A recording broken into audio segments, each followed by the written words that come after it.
buenos días, tardes o noches para toda la gente que nos escucha. Mi nombre es Ricardo y el día de hoy me encuentro con mi compañero Joseph. Hola Ricardo y a todos nuestros oyentes. En esta ocasión nos encontramos para un nuevo capítulo de nuestro podcast Cápsulas de ayer, en donde hablaremos acerca de las prácticas y estratificación social que se establecieron en el entorno del vino y su consumo y sus derivados en Hispanoamérica durante el siglo XVIII.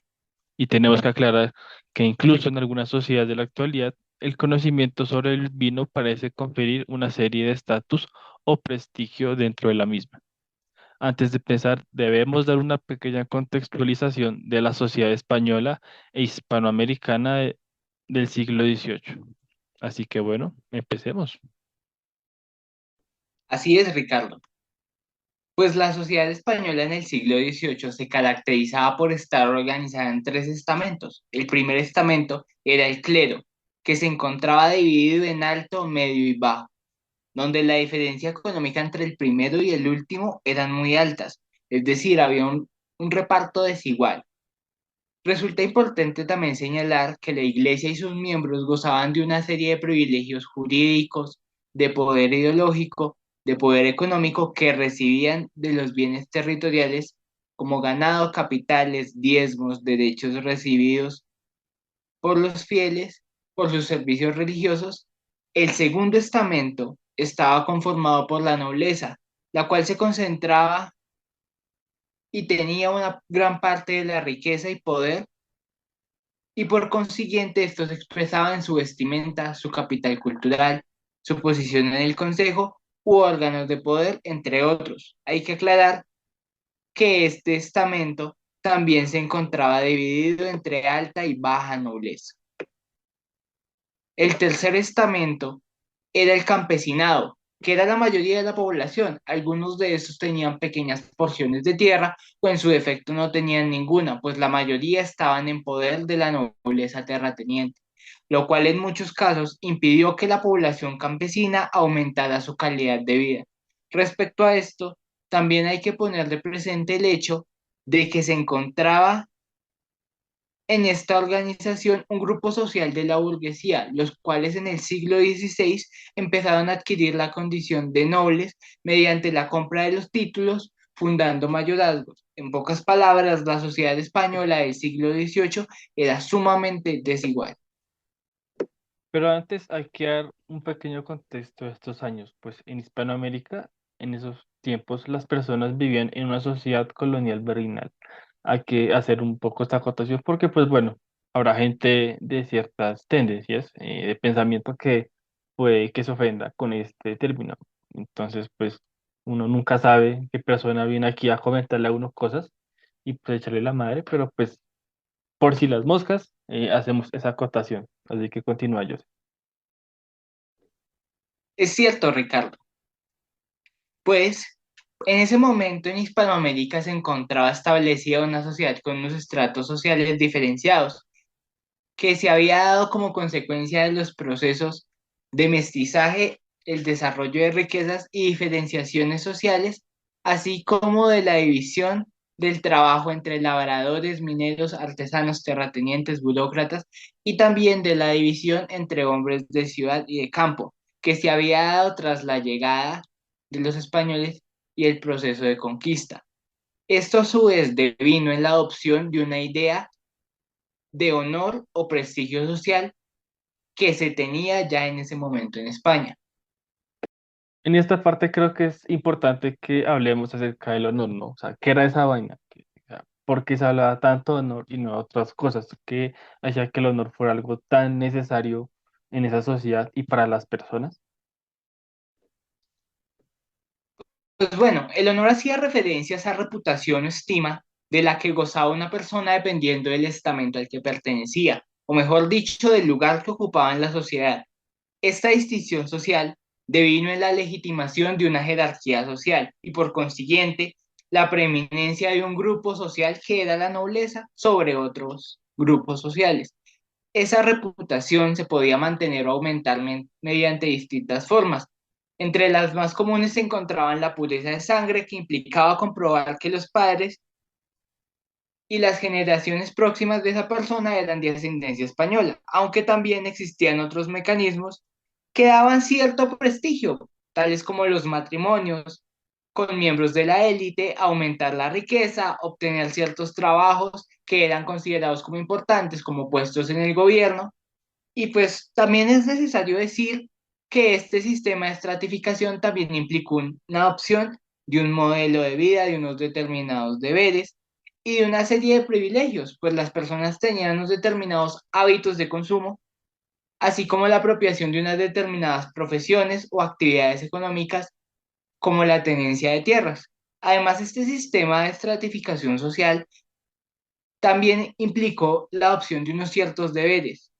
pero sobre todo la acogida de ese estilo de vida del que hemos hablado. Dato curioso,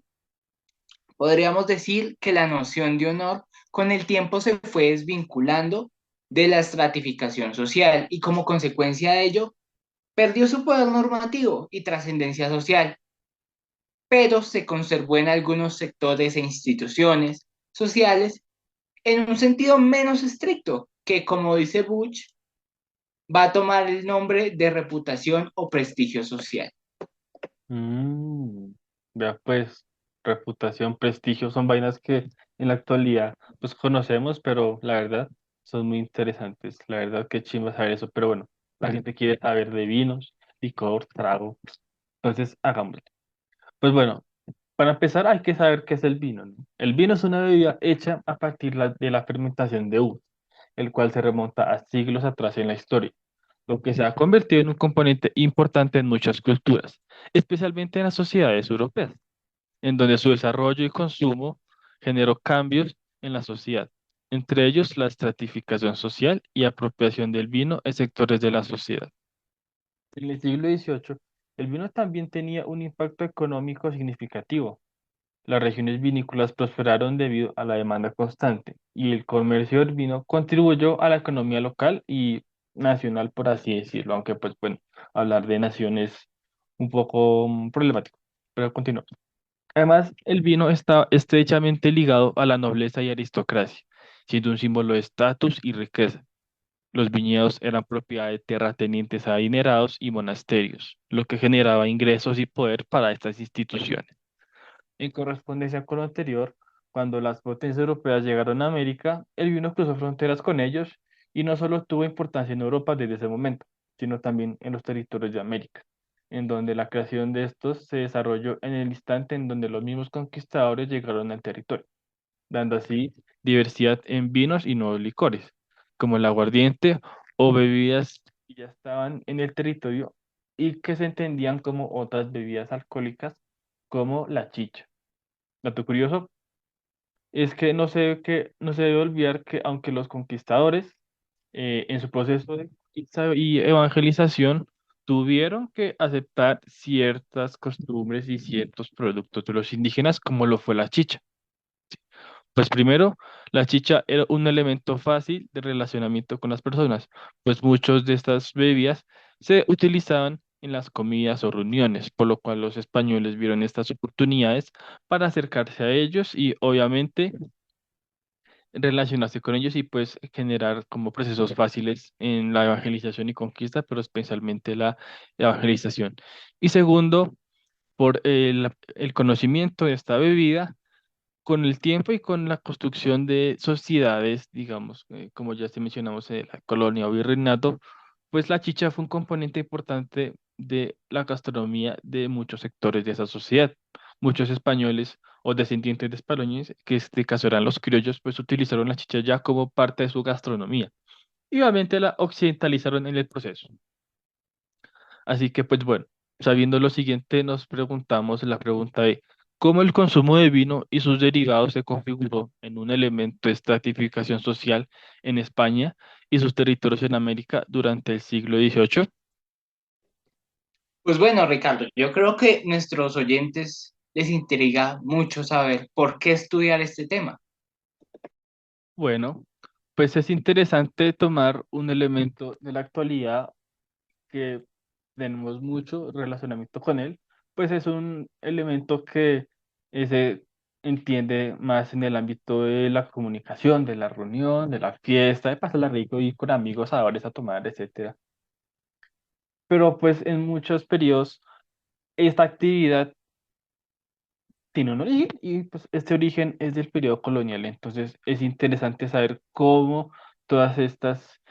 actividades o nociones que tenemos del alcohol pues no son nuevas, son cosas que se heredaron de la colonia virreinato y que pues aunque se quiera pensar que son costumbres, que todo lo colonial tiene que ser antiguo y malo, pues aquí vemos que es algo interesante de ver. Y pues obviamente, como territorios que hicieron parte de un imperio europeo, pues muchas de estas costumbres se tienen que investigar. Y ahí hablando del honor, pues si bien el honor se enfrasca en una expresión, digamos, cultural muy antigua, eh, pues la verdad, se necesita estudiar qué es el honor y pues el efecto que tenía esto en la sociedad. Mientras que en el caso de las Américas han habido pocas investigaciones acerca del honor en clave del género, pues como se conoce, el honor siempre se relaciona con lo masculino, con el hombre, con el valor, con la valentía, con el perseverar. Entonces, mucho de esto no se utilizaba o no se pensaba como algo que las mujeres pues también podían tener, ¿no? Asimismo, por eso es interesante estudiar ese tema, pues esta idea de prestigio social ha prevalecido en la actualidad e incluso en Europa y algunas partes de América. El conocimiento y consumo de ciertos tipos de vino sigue siendo un distintivo de calidad, prestigio y hasta de cultura. Ya por último, se debe estudiar esta cuestión porque pues es algo que nos ayuda a comprender en la forma en la cual este honor no solo se expresaba en la riqueza de oficios, sino que también se manifestaba en el consumo material de las personas. Bueno, pues tras este arduo proceso de investigación obtuvimos los siguientes resultados, que dividimos en las siguientes secciones. La primera es cómo se origina esa estratificación del vino en España e Hispanoamérica. El mercantilismo colonial permitió la conversión de algunos productores en mercaderes, pues obviamente con el tránsito de mercancía por redes comerciales ya no solo eran personas que hacían transacciones, sino que controlaban esos productos que se transaccionaban. Y pues en este caso el vino hizo parte de ello, ¿no? Empezó a tener valor en el comercio y por ende las personas que lo comercializaban fueron vistas de una mejor forma en la sociedad. Ahora, los que producían el vino se convierten en personas con grandes ganancias y estatus en la sociedad, volviéndolo un marcador social importante que le daría un nuevo significado a los licores y pues en este caso el vino. Recordemos que con la llegada de los europeos, especialmente con los españoles en el contexto de Hispanoamérica, se dio un intercambio muy grande en lo cultural, pues llegan a su territorio en donde no conocían nada y pues obviamente iban descubriendo muchas cosas en las cuales estaban los alimentos de los indígenas ya establecidos aquí, algunos de los cuales para los españoles tenían una connotación o denominación distinta, como por ejemplo el caso de la chicha, ya que muchas comunidades indígenas lo tenían no como una bebida alcohólica y de disfrute, sino como un alimento parte de su dieta y de sus tradiciones religiosas. Al momento en el cual los españoles conocen la chicha, la asocian de una vez al licor y a embriagarse, pues obviamente por su composición, eh, con fermentación y más que pues le intuye a uno que es alcohol. Pero no solo eso, sino que entendían que puede ser un elemento de unión y de conocimiento con los indígenas, pues así sería mucho más fácil la evangelización y conquista ya, pues como lo dijimos anteriormente. Entre estos licores, como el vino, el cual pues trajeron de ellos de España, también se generó un proceso de transferencia cultural, por así decirlo. Y pues con el establecimiento de las sociedades coloniales virreinales, obviamente todo esto confluyó y se mezcló en diferentes productos y alimentos que la sociedad empezó a tomar como comunes ya por ellos. El segundo punto que tuvimos es la estratificación en las sociedades americanas y pues aquí el caso es de Nueva España y de Nueva Granada. Pues bueno, para empezar hay que poner de presente el hecho de que si bien el virreinato de Nueva España, actual México, y Nueva Granada, actual Colombia, Venezuela, Ecuador y Panamá, tenían distintas dinámicas respecto al consumo de licores, específicamente de vino y el control de los mismos en el siglo XVIII, Aún así se pueden trazar ciertas similitudes, guardando las proporciones claramente. En primer lugar, la demanda de vino en los dos casos de origen peninsular era algo ejercido principalmente por la élite de la sociedad colonial, pues como se evidencia en los textos de consumo de embriagantes en la Puebla del siglo XVIII y el texto Chicha, Guarapo y presión fiscal en la sociedad colonial del siglo XVIII, el consumo de esta bebida estaba prohibido para los indígenas, mestizos, mulatos y negros, desde 1615 para el caso de Puebla. Sin embargo, dichas medidas con el tiempo fueron prescribiendo, dado que los indios y las otras castas solían consumirlos de manera ilegal o en su defecto tomaban aguardiente, que es un derivado. Respecto al aguardiente, que era de origen catalán, aunque también se daba en los territorios de Hispanoamérica, debemos señalar que hasta las primeras décadas del siglo XVIII su consumo y compra estaban limitados también a esa élite y esas personas blancas con las cuales se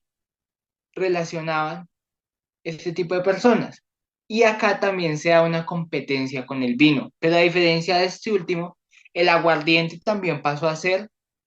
consumido de manera legal por parte de ciertos grupos de la sociedad. En el caso de Nueva Granada y Nueva España, como por ejemplo los mestizos, debido a que en el marco de las reformas borbónicas se aprobó un impuesto hacia el aguardiente, lo que llevó a que las autoridades intentaran incentivar el consumo de este licor con el fin de aumentar los ingresos para la corona. Esto a su vez también implicó que se implementaran medidas para restringir el consumo de otras bebidas que le podían hacer competencia al aguardiente, entre esos el mismo vino y también las bebidas tradicionales alcohólicas que eran elaboradas por los indígenas, mulatos, entre las cuales podremos encontrar el pulque, que es una bebida alcohólica mexicana originada a partir de la fermentación del mucílago de agave, o el guarapo, que es una bebida fermentada que se obtiene a través del jugo de la caña de azúcar. Asimismo, este proceso de estratificación del vino también se puede ver a través de las connotaciones que se le asignaban a otro tipo de bebidas que eran hechas por las comunidades indígenas, como ya mencionamos, el pulque, la chicha, el guadapo, porque en el primer caso, Peñalosa señala que las leyes establecidas desde 1615 para el caso de México prohibían la venta, consumo de pulque para personas que no fueran indígenas, así como el hecho de mezclar este licor con cualquier otro ingrediente y venderlo en cualquier parte. Pues la verdad, también se afirmaba que esta bebida incitaba a las personas al desorden o en su defecto los volvía perezosos o licenciosos. Pero contrario a lo que se pensaba, estas medidas no fueron efectivas, porque se registraron casos en los cuales los mestizos y negros eran descubiertos consumiendo o vendiendo pulque en la calle o en su defecto también se veían ellos organizando ciertas actividades que estaban fuera del marco de lo permitido. Esto también coincide con lo afirmado en los artículos Chicha, Guarapo y Presión Social en la Sociedad Colonial del siglo XVIII y La chicha entre el bálsamo y el veneno, contribución al estudio del vino amarillo en la región central del Nuevo Reino de Granada en el siglo XVIII. Debido a que en estos se afirma que en el siglo XVIII la chicha y el guarapo eran considerados como productos o bebidas que eran consumidas únicamente por los indígenas, los mulatos, los mestizos. Y en ese sentido también se aseveraba que estas bebidas y las personas que las consumían estaban asociadas con los actos de hurtos, homicidios, la huida de esclavos, la huida de indígenas, las revueltas, es decir, se les acuñaban o se les daba el carácter de causantes de todas las problemáticas de la sociedad. Por lo cual se impulsaban varias medidas, como por ejemplo, el hecho de sustituir estas bebidas por otras como el aguardiente, aludiendo también a esa cuestión de tratar de aumentar los impuestos y las regalías que recibían por este impuesto a esta bebida, también se trataron de hacer regulaciones en la ingesta, se permitía que tomaran 3, 4 tazas máximo por persona, pero pues tampoco tuvieron efectividad. Se llega al punto donde tienen que ir aceptando de manera paulatina la llegada de este tipo de bebida. Hay que recalcar también que las autoras señalan que esa división social no era totalmente clara, porque en muchos casos se veían personas de familias pudientes tomando chicha, aunque la composición de la misma era distinta, porque era un poco más dulce, no tenía mucho alcohol. Y también se veían blancos pobres tomándola y entre otros tipos de personas. Como dato curioso, quisiera agregar que los vinos castellanos inundaron los mercados en la primera mitad del siglo XIX, pero en la segunda su introducción se vio limitada a usos medicinales y eclesiásticos, mientras que los aguardientes catalanes tuvieron un predominio que coincidió con la expansión de los cultivos de vid en Cataluña, la cual se encontraba o encontró en las colonias un mercado marginal que afectaba la producción de aguardiente en Hispanoamérica, específicamente en Nueva Granada, para los casos que estamos analizando. El tomar vino como componente social está desde épocas antiguas, como la romana, por ejemplo. Y obviamente sabemos que gran parte del territorio europeo pues formaba parte del Imperio Romano y pues en este caso el territorio de la península ibérica, donde se encuentra España, pues perteneció a Roma y pues obviamente mucho de su cultura pues proviene de los romanos.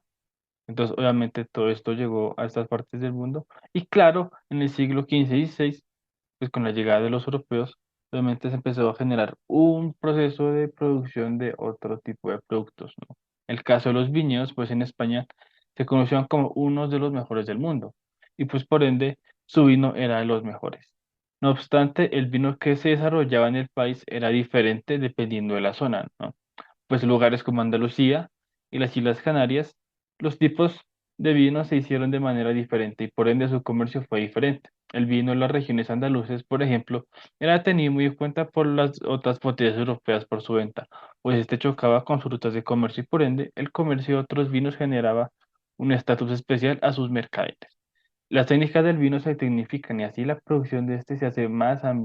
global, dándonos así el punto de que el vino se ha reconocido ya en diferentes partes del mundo y con ello muchas costumbres españolas sean conocidas en otros países. Este último nos puede decir que las nuevas técnicas de hacer vino también hicieron que los usos de este en la vida cotidiana cambiaran, pues con mayor procesamiento del vino, mayor era su simbolismo y con ello el estatus en la sociedad. Por lo que aquí se ve que el vino ya empieza a tener un asunto que pues se relaciona con caracteres especiales, dar estatus o que se tome en lugares donde acontecen situaciones que pues no cualquier persona estaría, pues por ejemplo fiestas o celebraciones de alta gama. Y bueno, incluso en la sociedad actual, en la sociedad española, lo que antes era Hispanoamérica, podemos ver esa cuestión de la estratificación social, debido a que saber cosas como la diferencia entre un Merlot y un Cabernet Sauvignon y conocer qué tipo de vino es mejor para una comida, así como los defectos y las cualidades, en pocas palabras, saber reconocer esos defectos y cualidades de un vino por medio de una técnica que permite interpretar unas características organolépticas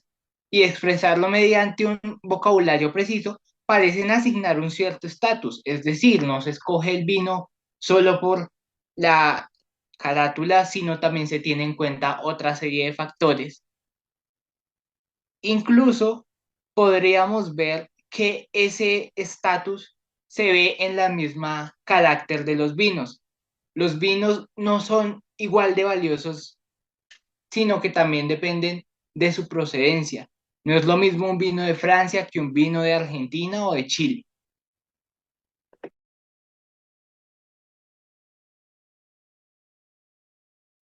Y pues bueno, el hecho de saber que recomendar servir vinos a ciertas temperaturas, pues obviamente también le da ese carácter pues especial que tienen ciertas regiones del mundo. Y pues obviamente eso genera pues un valor, una certificación y pues por ende un proceso de reconocimiento.